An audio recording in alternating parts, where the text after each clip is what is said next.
Hola, ¿qué tal a todos? Yo soy Liga Poronga y este es el 13º episodio de nuestra saga sobre la historia de la Copa Libertadores. Llegamos a la 12ª edición del torneo, la disputa de 1971 en la que Estudiantes buscaría el tetracampeonato. Descubrámoslo por aquí. Suscríbete a Liga Poronga y recibirás mucho contenido informativo y ameno del fútbol y todo tipo de temas. Espero que el contenido sea de tu agrado.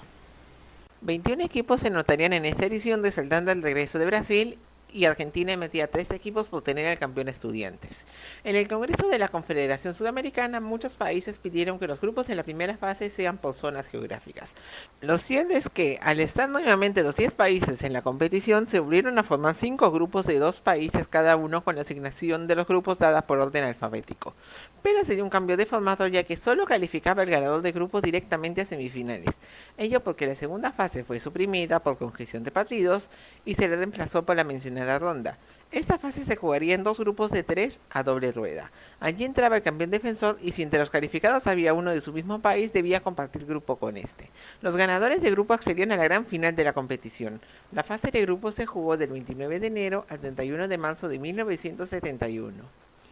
El grupo 1 empezó con el empate sin goles entre los peruanos Sporting Cristal y Universitario. 6 días después, Boca enfrentaba al debutante Rosario Central en el duelo de argentinos.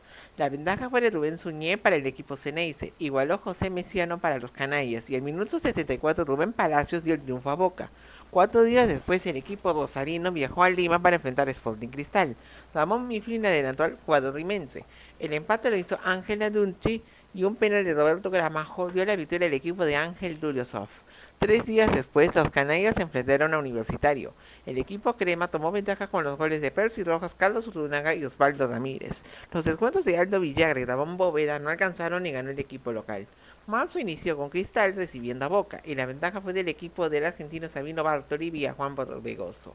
El autogol de Roberto Rogel consolidó el triunfo del cuadro celeste, que actuó con extrema energía y pierna fuerte. 3 días después, Universitario y Boca Juniors se enfrentaron en Lima e igualaron sin tantos. Llegaban las visitas peruanas a Argentina. Inició con Rosario Central frente a Universitario en Arroyito. Aldo Po y Jorge Cadascosa dieron la ventaja al equipo rosarino. No obstante, Rojas y Héctor Chumpitas dejaron el duelo igualado. Al día siguiente, Boca se midió a Cristal. Orbegoso adelantó a los de Bartoli, pero Jorge Koch y Ángel Rojas dieron la ventaja al cuadro del chileno Fernando Riera. Carlos González empató, y a un minuto del final se dio el escándalo.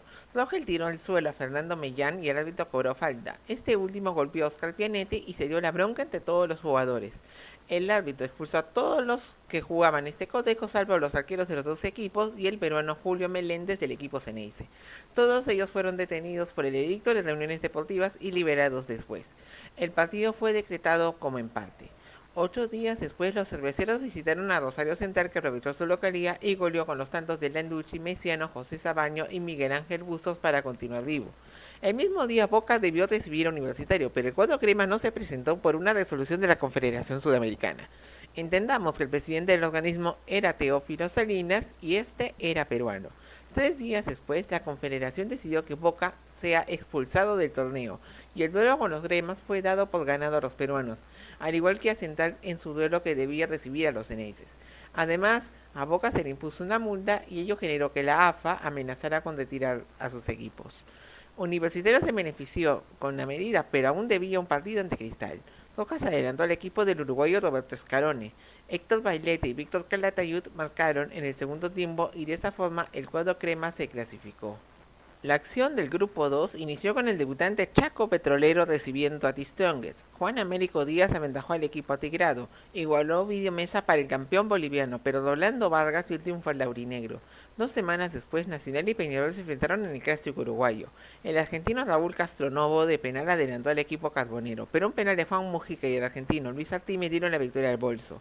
La segunda fecha tuvo las visitas charrúas a La Paz. Chaco Petrolero recibió a Nacional, que con el gol del argentino Juan Carlos Mameli se llevó los 2 puntos del duelo en el Hernando Siles. Un día después, The Strongest se midió a Peñarol. Castronova fue la figura del equipo de Roque Máspoli, ya que un doblete suyo permitió al carbonero triunfar en la altura, y pese al descuento de Vargas a 4 minutos del final del cotejo. La tercera jornada tuvo el laurinegro ahora entre Chaco Petrolero, y Castronovo apareció otra vez para aventajar a Peñarol. No obstante, Milton Flores convirtió en empate definitivo para el equipo dirigido por Arturo López, que fue el local. Al día siguiente, The Strongest enfrentó a Nacional y Luis Bastida dio la ventaja al equipo local. En la segunda parte el Bolso igualó con el gol de Rubén Bareño.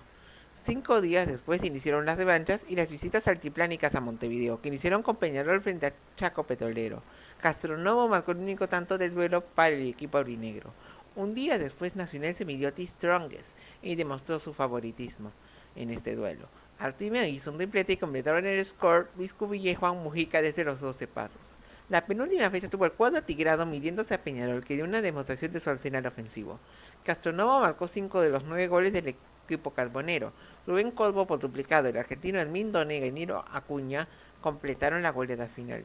Al día siguiente, Nacional no daba respiro a su máximo rival y goleó a Chaco Petrolero con los tantos de Artimia, Bareño y Juan Carlos Masnick, que lo mantenía de líder con 2 puntos de ventaja. La última fecha tuvo los duelos del mismo país. El brasileño Nilton Pintos daba la ventaja a T-Strongest frente a Chaco Petrolero. Pese a ello, el equipo de López venció con tantos de Mesa, Oscar Matosa y Adolfo Flores en La Paz. 2 días después se dio el partido clave entre los dos grandes del fútbol uruguayo, con Peñarol de local. El partido no se resolvió hasta el último cuarto de hora, cuando Juan Blanco e Hildo Maneiro dieron la victoria y el pase a semifinales del equipo de Washington Echamendi. Un spoiler. Dijimos que Echamendi fue el técnico de Nacional en 1967. Fue un dato incorrectamente dado y por ende vamos a precisar que el entrenador fue Scaroni durante toda esa campaña. Pacaembu fue el escenario del inicio del grupo 3 y la vuelta brasileña tras 2 ediciones. Flavio Minuano marcó un doblete y con ello el debutante Fluminense venció a Palmeiras de visitante. 2 días después los venezolanos se enfrentaron en el Estadio Olímpico de Caracas. Deportivo Galicia se aventajó ante Deportivo Italia con goles de Ramón Iriarte y Allen Pinto. Pero el brasileño Beto y Nelson Ministelo por duplicado adelantaron a la visita. Rafael Oviedo lo igualó. Unas semanas después, Palmeiras inició la gira brasileña en Venezuela visitando a Galicia. César Malucho por duplicado y Ademir Guía aventajaron al Verdao. Los descuentos de Oviedo y Pinto no alcanzaron y triunfaron los paulistas. A los 3 días los dirigidos por Rubens Minelli se midieron a Italia. Edu Bala adelantó al subcampeón brasileño y el doblete de César aseguró la victoria para Palmeiras y su segunda en Caracas. 4 días después Galicia y Fluminense se midieron. Cafuringa y Lula aventajaron a los dirigidos por el entrenador campeón del mundo Mario Zagallo. Pinto descontó y un autogol de Andrés Socorro aseguró la victoria del tricolor. 3 días después el Flu se enfrentó a Italia y Zamarone abrió el marcador para el campeón del torneo Gómez Pedrosa. Los dobletes de Miki Lula y el penal de Cafuringa sellaron la goleada de Fluminense. El inicio de las revanchas tuvo las visitas venezolanas a Brasil. Palmeiras recibió a Italia en el Palestra Italia. Pío marcó el único gol para la victoria local en un duelo carente de emociones. 3 días después, Fluminense se midió ante Galicia y se impuso con tranquilidad. Los doblete de Flavio y Zamarone permitieron la goleada para el equipo de Zagallo en el Estadio Maracaná. La penúltima jornada tuvo el campeón llanero visitando a Palmeiras y llevándose la goleada en Palestra Italia con los tantos de César, Fedato y el uruguayo Héctor Silva en el primer tiempo. El resultado le dio vida merced a lo ocurrido en Río. Fluminense recibió a Italia, que tuvo el itálico Vito Fasano de figura, tapando las ocasiones de colores. En la segunda parte, un penal de Manuel Tenorio dio pie a la mayor hazaña del fútbol venezolano. Una victoria de la Italia en el mismísimo Maracaná. Esto hizo que Fluminense y Palmeiras tuvieran un mata-mata por la clasificación en Río. Los de Minelli se aventajaron vía César y Silva. En el segundo tiempo, Pío estiró la diferencia que lo descontó Zamarone.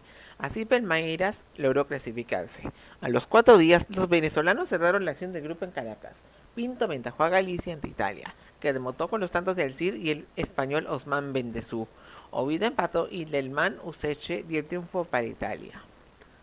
Los paraguayos empezaron la acción del grupo 4 con Cerro Porteño frente a Guaraní. A los 2 minutos, Saturnino Arrúa aventajó al Ciclón. Lo igualó Genaro García 11 minutos del final. A los 8 días, el cuadro azulgrana recibió a la debutante Unión Española. José Novo abrió el marcador para los dirigidos por el argentino Néstor Isela. Jorge Escobar empató rápido y el gol del triunfo para Cerro lo hizo Severiano Irala. 3 días después, los hispanos se enfrentaron a Guaraní y Novo aventajó al subcampeón chileno. A solo un minuto del final, José Ibaldi marcó el empate definitivo para el aborigen como local. A los 3 días, Cerro Porteño y Colo Colo se enfrentaron a igualar 1-0 en Parque Sajonia. Luego el Cacique se midió ante Guaraní en el mismo estadio. El encuentro se resolvió en la segunda parte cuando Arsenio Valdés y García dieron la victoria al equipo del brasileño Silvio Pirillo. Marzo empezó con duelos nacionales y la revancha de Guaraní y Cerro Porteño. Escobar y Carlos Jara aventajaron a los del brasileño Marcos Pavlovsky. En la segunda mitad, Ricardo Tabarelli y Joaquín Yugovich dieron el empate final. Al día siguiente, Colo Colo se enfrentó a la Unión Española y se adelantó con el tanto de Pedro García Barros. En la segunda mitad igualó Rogelio Farías y Novo le daba la victoria a los hispanos. Una semana después, el equipo de Isela recibió a Guaraní en el inicio de las visitas paraguayas. Lorenzo Espinosa aventajó al aborigen, no obstante Raúl Angulo lo empató y un penal lanzado por Guillermo Yávar dio el triunfo a Unión Española. A los 4 días, Guaraní se aventajó ante Colo-Colo con los tantos de Espinosa y Jugovic. Un doblete de García daba al Cacique, dirigido por Francisco Ormazábal, un importante triunfo. Luego Unión Española enfrentó a Cerro Porteño e igualaron a 0 en un juego con escasa atracción. 4 días después, el Ciclón visitaba a Colo-Colo. El campeón chileno venció con tantos del brasileño Elson Beirut. El encuentro tuvo incidentes denunciados por la visita que quedaba eliminada. Eso hizo que el partido de los chilenos fuera el que decidiera el clasificado del grupo. Leonardo Vélez adelantaba a Unión Española en su duelo ante Colo-Colo. Un autogol de Hugo Verdi lo empató, pero clasificó el equipo hispano. El debutante Atlético Junior recibió al Deportivo Cali en el inicio del grupo 5 y un doblete de Raúl Peñaranda dio la victoria al equipo de Barranquilla, pese al descuento de Jorge Ramírez. Por su parte, el clásico de Guayaquil también se jugó en esta fecha inicial. El argentino Alberto Cabaleiro marcó el único tanto de duelo para que Emelec triunfe en su duelo ante Barcelona. 3 días después, el ídolo del astillero recibió al Deportivo Cali y lo venció con gol de Alberto Spencer, en un duelo en el que el presidente del cuadro visitante denunció favorecimientos al Barcelona. 4 días después, Emelec fue el rival del Cali. Cabaleiro marcó un doblete para el triunfo del equipo eléctrico de Jorge Lazo. Lo completó el argentino Ángel Lisiardi y descontaba a Ramírez. Luego Barcelona recibió al Junior y se llevó los 2 puntos con los tantos de Juan Madruñero, el uruguayo Pedro Álvarez y Spencer. El brasileño Armando Miranda logró descontar de penal. A los 3 días, Emelec fue el rival del equipo de Barranquilla, que se adelantó vía Peñaranda. 5 minutos después le igualó Félix Lazo. Todo sería en los últimos 10 minutos de juego. La duela de revancha se inició en el Romelio Martínez con Junior frente a Barcelona. El partido tuvo un dominio alterno de ambos y luego el ídolo se encontró 2 tantos de Spencer que permitieron darle una importante victoria. En el Pascual Guerrero, Deportivo Cali se enfrentó a Emelec, con el argentino Raúl Bernau dándole el triunfo al cuadro del argentino Roberto Desquín. Ambos terminaron el duelo con 10 jugadores. La penúltima jornada se dio 3 días después y Junior igualó a 0 con Emelec, quedando eliminado. La misma suerte corrió el Deportivo Cali, que a pesar de vencer 3-1 a Barcelona con los tantos de Mario Moreno, Ramírez y Germán González, se quedaba eliminado del torneo. El Pascual Guerrero vio la despedida de los colombianos con González y el argentino Abel da Graca, dándole el triunfo al Cali ante Junior. En tanto, los 2 equipos mencionados denunciaron que la inscripción de expensas por Barcelona fue ilegal. Lo cierto es que los cuadros ecuatorianos se disputaron el primer lugar en el Estadio Modelo. El autogol de Lisiardi adelantó a Barcelona y en la segunda parte Cabaleiro empató el partido. Ello forzó la disputa de un desempate jugado 3 días después en el mismo escenario. Álvarez aventajó al Barcelona y en el segundo tiempo los tantos del español Juan Manuel Basurco y de Washington Muñoz dieron la victoria final al ídolo del astillero ante Emelec y Barcelona logró clasificarse. Las semifinales se sortearon el 4 de abril de 1971 en la sede de la Asociación Paraguaya de Fútbol en Asunción. Los partidos de instancia se disputaron del 14 de abril al 19 de mayo. Lima vio el inicio del grupo A con el Universitario recibiendo a Palmeiras. Pío adelantó al Verdao y le igualó a Bailetti. Silva marcó el gol de la victoria para el equipo de Minelli en su visita al Perú. 8 días después, el cuadro de Escarones se midió a Nacional e igualó a 0, de no ser por un penal atajado del brasileño Manga a Chumpitaz. La primera rueda cerró en Pacaembu con un gran partido, Palmeiras ante Nacional. El equipo de Chamendi fue brillante y con doblete de Artime y tanto de Bareño, el Bolso logró la goleada. 4 días después, el equipo paulista se enfrentó a Universitario de Deportes y aprovechó su localía. César y un autogol de Pedro González le daban la ventaja. Tudú completó la goleada de Palmeiras ante un cuadro crema que acabó con 8 jugadores. La penúltima fecha vio a Nacional recibir un eliminado Universitario ventajándose con el gol de Artime. En la segunda parte, un doblete de Morales dio la punta al bolso ante la fecha final. Nacional y Palmeiras decidían el grupo en el Estadio Centenario. César de penal adelantó al equipo paulista. Artime igualó antes del final del primer tiempo. En la segunda mitad se dieron los tantos de Morales y el chileno Ignacio Prieto que le daban a Nacional su pase a la gran final. El grupo B empezó en Guayaquil, con Barcelona recibiendo al tricampeón Estudiantes. El gol de Juan Echecopar fue suficiente para que el cuadro de La Plata se lleve la victoria como visitante. Una semana después, el ídolo recibió a Unión Española y logró su recuperación. Spencer le dio los 2 puntos a Barcelona en el Estadio Modelo. 4 días después, en el Jorge Luis Ilchi de La Plata, Estudiantes sufrió su primera derrota local en su historia copera. El culpable de ello fue un Barcelona al que subestimó y el sacerdote, no es broma, lo era, Mazurco, marcó el único gol del cotejo.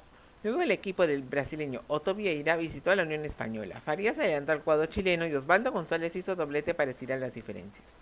El brasileño José Páez hizo el descuento y los hispanos se llevaron el triunfo.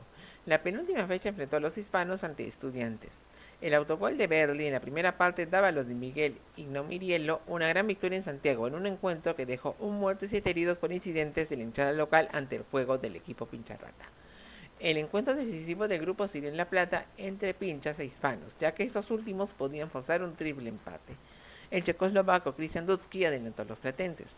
Farías igualó antes que fuera expulsado y Juan Ramón Verón anotó el tanto que le daba el pase a la gran final a Estudiantes. Las finales entre Nacional y Estudiantes fueron programadas para el 26 de mayo y 2 de julio de 1971.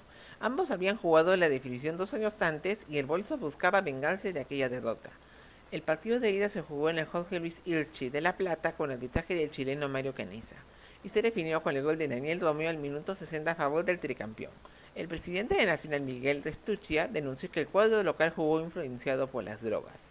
La vuelta se disputó en el Estadio Centenario con el arbitraje del brasileño José Fabili Neto y vio al Bolso avanzar con escaso peligro. Al minuto 28, tiro de esquina permitió a Masnik abrir el marcador para Nacional.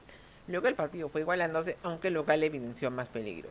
Estudiantes se animó sobre el final, pero fue insuficiente y se tuvo que jugar un duelo de desempate.